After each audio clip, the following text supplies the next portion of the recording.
Fear and loathing in New Jerusalem starts out with Jews being persecuted. Imagine these people are your neighbors. Yep. This is a Jew in Eastern Europe going through a pogrom. And I will say this, right?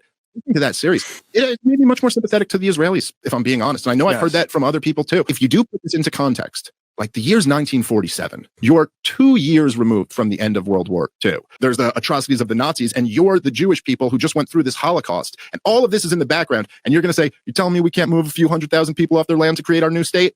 Like, who's going to fucking morally lecture us? These were real human beings. He said something like, he was like, hey, just so you know, Jews don't get flogged anymore. We do the flogging now. There is something so badass about that there is a part of you that's just like, whoo, like you can kind of understand a people going through this fucking collective struggle and then getting to a point where they're like, we will be the ones inflicting struggle from now on, not the ones receiving it. Right. But I think it's nothing but beneficial to kind of like understand that perspective a little bit more. That was Daryl's effect on me. Was being like, there is like, I'm seeing the humanity in the Israeli side a little bit more. Yeah. There's people on Twitter and online responding to him that I agree with in substance, but I disagree with in tactics. I don't think anyone on the pro-Israel side, my side, is going to clip up that part where Dave says, Daryl's position made me more sympathetic to the Israeli side. The fact that his sympathy is nudged by a Daryl Cooper more towards understanding the Israeli side is interesting to say the least. And I don't think that part's going to get clipped up. But if it did, you could easily do that